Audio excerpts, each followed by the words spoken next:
మిత్రులందరికీ నమస్కారం. జై శ్రీరామ్.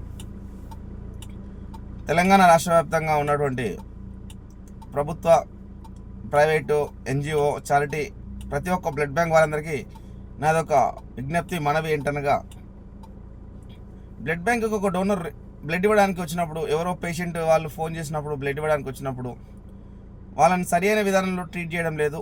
కాబట్టి రిసెప్షన్లో ఉన్నవారైనా, మెడికల్ ఆఫీసర్లైనా ప్రతి ఒక్కరికి నేను విజ్ఞప్తి చేస్తూ ఉన్నాను. ఎందుకంటే మన తెలంగాణ వ్యాప్తంగా చూసుకుంటే సంవత్సరానికి 90,000 యూనిట్లకు పైగా షార్టేజ్ ఉంది. కాబట్టి వచ్చిన రక్తదాతని మంచిగా ట్రీట్ చేసి కొంచెం మాట్లాడే విధానంలో కరెక్ట్ మాట్లాడితే ఇంకెంతోమంది ముందుకు వస్తారు. కాబట్టి మీలాంటి వారి వలన కూడా రక్త కొరత ఏర్పడుతుందనేది నా భావన. కాబట్టి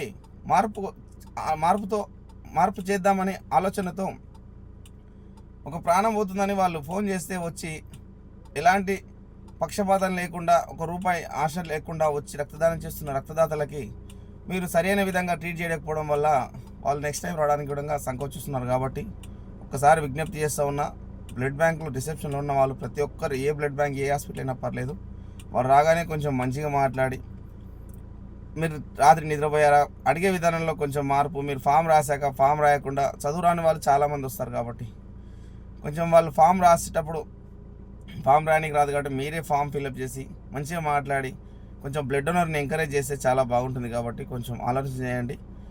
ఖచ్చితంగా ప్రతి ఒక్కరు ఈ ఆలోచన చేసి ఈ మార్పు వచ్చినప్పుడే రక్త కొరత లేకుండా జరుగుతుంది. కాబట్టి ఒక్కరు తయారు చేస్తే వారి వలన ఒక 10 మంది, 100 మంది తయారు చేసేలా ఉండాలి. కానీ వచ్చిన ఒక్కతన్నే మీరు భయపెట్టి, బ్లడ్ అంటే ఇంత ఇబ్బంది ఉంటుందా బ్లడ్ ఇవ్వడంలో, ట్రీట్ చేసే విధానంలో, ఇంజెక్షన్ ఇచ్చేటప్పుడు కొంతమందికి, చాలామందికి బ్లడ్ కలాట్ అయ్యి చెయ్యంత నొప్పి అవుతుంది, కొంచెం అక్కడ రక్తం పేరుకపోతుంది. కాబట్టి కొంచెం మంచి సరైన నైపుణ్యం కలిగిన టెక్నీషియన్లను పెట్టి మంచిగా ట్రీట్ చేసి వాళ్ళతో మంచిగా మాట్లాడి ఒక ఫోటో తీసుకోవడం కానీ, ఎంకరేజ్ చేయడం కానీ చేస్తే బాగుంటుంది. కాబట్టి ఖచ్చితంగా ఇది మెడికల్ ఆఫీసర్ల దృష్టికి కావచ్చు, సూపరింటెండెంట్ దృష్టికి కానీ తీసుకెళ్ళి ఈ మార్పు వచ్చేలాగా ప్రతి ఒక్కరు కృషి చేయాలని వేడుకుంటున్నాను.